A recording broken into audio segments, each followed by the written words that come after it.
Hello, lovely people.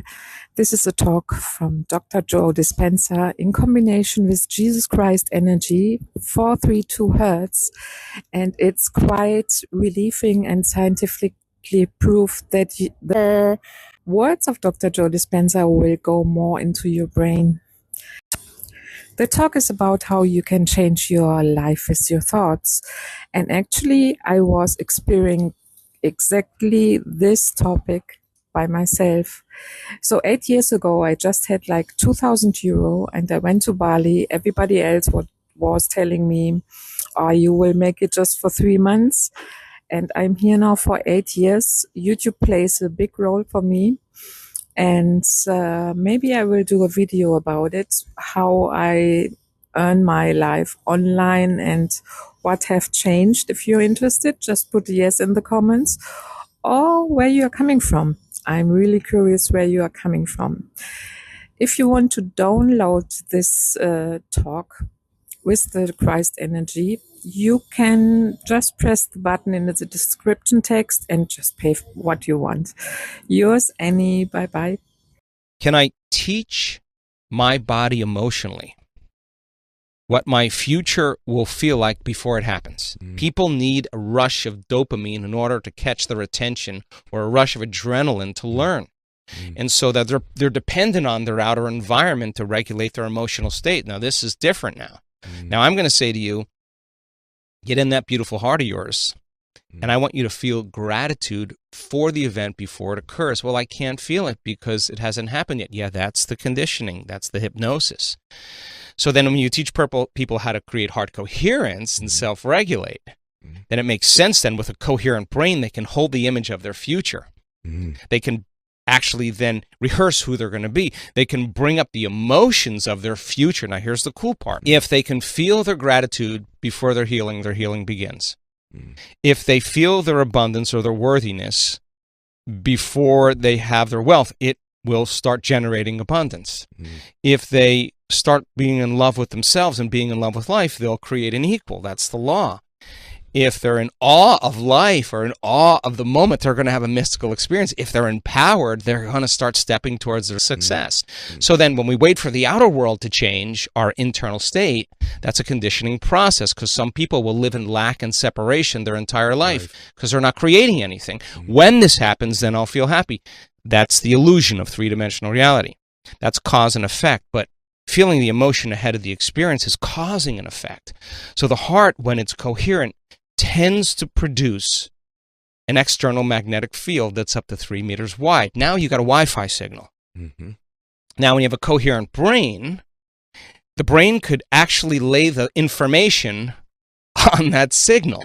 And the thought of your wealth or your health can be carried on the frequency of that heart emotion. Emotions are the end product of an experience, right? Epigenetics says that's the environment that signals the gene. If the environment signals the gene and the end product of an experience in the environment is an emotion, that person's signaling genes ahead of the environment. And now they're biologically believing, behaving, and actually becoming that person.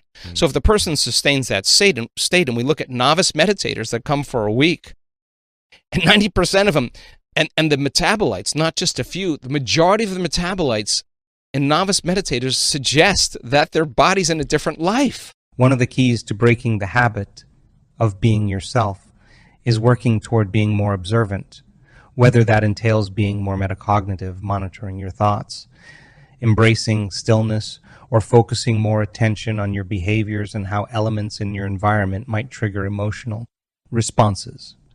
So the big question here is, how do you do all this? In other words, how do you become more observant, break your emotional bonds with the body, the environment, and time, and close the gap? The answer is simple: meditation.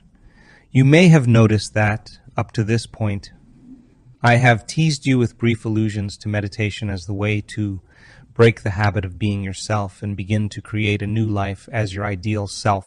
When I use the term meditation, an image of a person seated cross-legged in front of a shrine at home, a bearded and gowned yogi sitting in a secluded cave in the Himalayas, or some other visual may come to mind.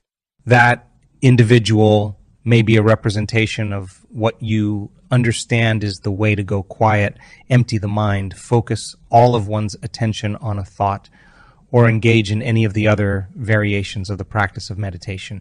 There are a lot of meditative techniques, but my wish is to help you produce the most desirable benefit of meditation, being able to access and enter the operating system of the subconscious mind so that you move away from simply being yourself and your thoughts, beliefs, actions, and emotions, observing those things. And then once you're there, to subconsciously reprogramming your brain and body to a new mind. When you move from unconsciously producing thoughts, beliefs, actions, and emotions, and take control of them through the conscious application of your will, you can unlock the chains of being your old self to become a new self. We teach people this. As they start breaking through and they start being able to unfold into this field as an awareness, and they're not putting their attention on their boss or their ex or their wife or their kids or their cell phone or their WhatsApp or their Facebook, they're not thinking at all.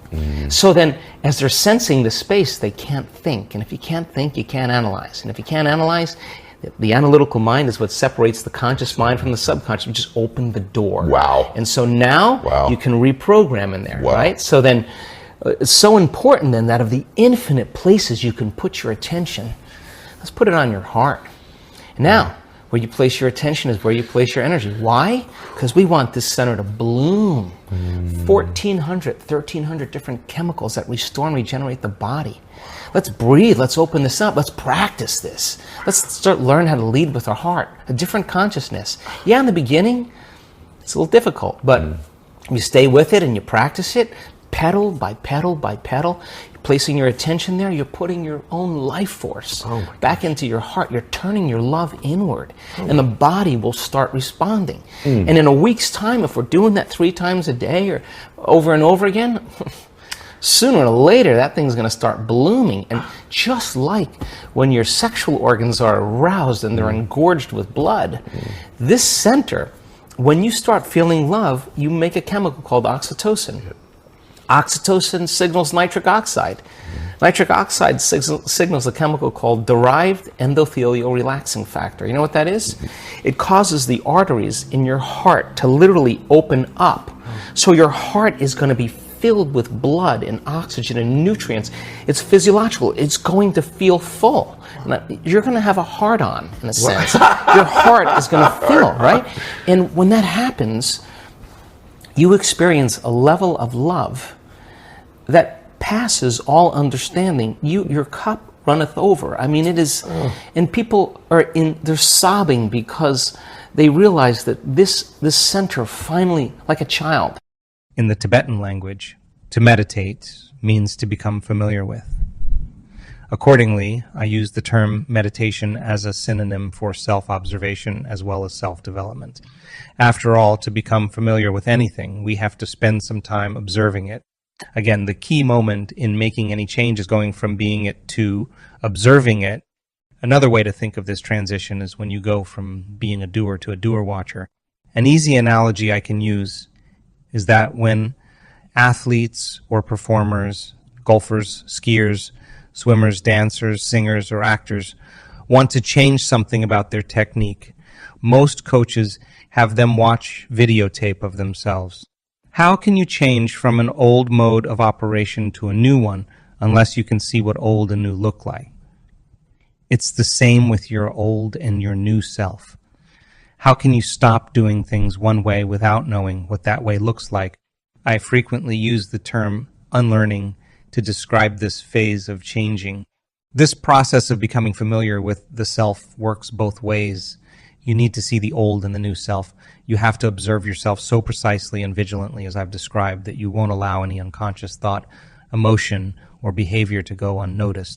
Since you have the equipment to do this because of the size of your frontal lobe, you can look at yourself and decide what you want to change in order to do a better job in life.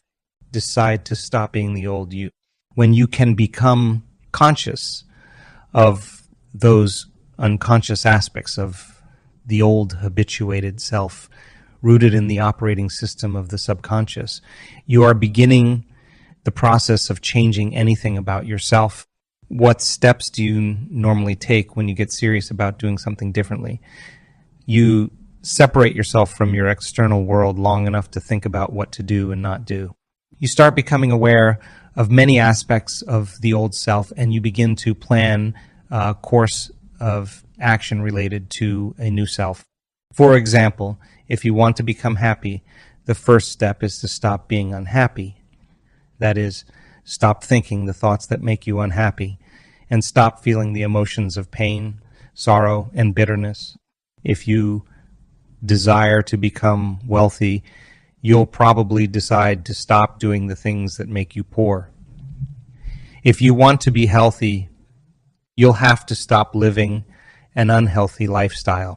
These examples are to show you that first, you have to make the decision to stop being the old you to such a degree that you make room for a new personality, thinking, acting, and doing. Therefore, if you eliminated stimuli from your external world by closing your eyes and becoming quiet, decreasing your sensory input, putting your body in a state of stillness, and no longer focusing on linear time, you could become aware solely of how you are thinking and feeling. And if you began to pay attention to your unconscious states of mind and body and became familiar with your automatic unconscious programs until they became conscious, would you be meditating? The answer is yes. To know thyself is to meditate. If you are no longer being that old personality, but instead are noticing different aspects of it, wouldn't you agree that you are the consciousness observing the programs of that past identity? In other words, if you consciously observe the old self, you are no longer being it. As you go from being unaware to being aware, you are beginning to objectify your subjective mind.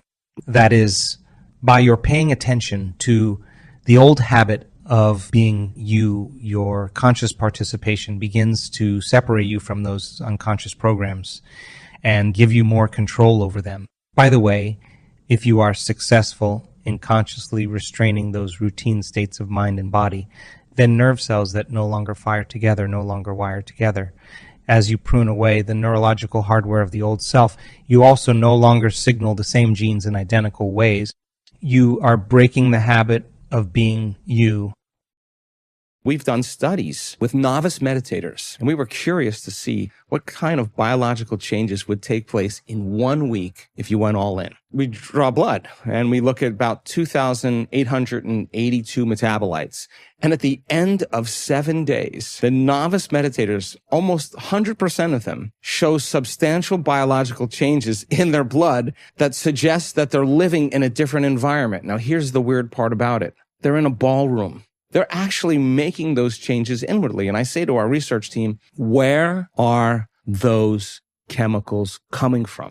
And the person's not taking any substance. It's coming from within us. And so the nervous system starts manufacturing a whole pharmacy of chemicals equal to the person's intention and emotional state. And it's how we think and how we feel that begins to alter things in our lives.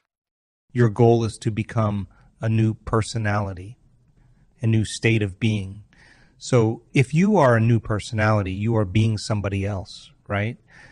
Your old personality, based on how you thought, felt, and acted, has created the reality that you presently are experiencing. In short, how you are as a personality is how you are in your personal reality. Remember also that your personal reality is made up of how you think, feel, and act. By doing each of those in a new way, you are creating both a new self and a new reality. Your new personality should produce a new reality. In other words, when you are being someone else, you naturally will have a different life. If you suddenly changed your identity, you would be another person, and therefore you would certainly live as someone else. If the personality called John became the personality known as Steve, we could say that John's life will change because he is no longer being John, but is now thinking, acting, and feeling like Steve. Here is another example. One time while I was lecturing in California, a woman approached me in front of the audience with her hands on her hips, intensely focused, angrily exclaiming, "How come I'm not living in Santa Fe?" I calmly replied, because the person who was just talking to me is the personality who is living in Los Angeles. The personality who would be living and is already in Santa Fe looks nothing like that.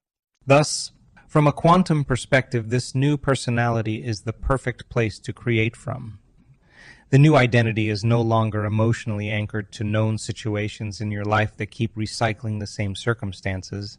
Therefore, it is a perfect place from which to envision a new destiny. This is the place you want to be to call out a new life. The reason why your prayers were hardly ever answered in the past is that you were trying to hold a mindful intention while being lost in lower emotions such as guilt, shame, sadness, unworthiness, anger, or fear connected to the old self. It was those feelings that were governing your thoughts and attitude. The 5% of your mind that is conscious was fighting against the 95% that is the subconscious body mind. Thinking one way and feeling another cannot produce anything tangible. Energetically, that broadcasts a mixed signal to the invisible web that orchestrates reality. Thus, if you were being guilty because your body memorized the mind of guilt, then you probably received whatever you were being, situations in your life that evoked more reasons to feel guilty. Your conscious aim could not stand up against your being that memorized emotion. As this new identity, however, you are thinking and feeling differently than the old identity. You are in a state of mind and body that now is sending a perfect signal free from your past memories. For the first time, the lens of your mind is now lifted above the present landscape to see a new horizon. You are looking to the future, not your past. Simply said, you can't create a new personal reality while you are still being the old personality. You have to become someone else. Once you are in a new state of being, now is the time to create a new destiny.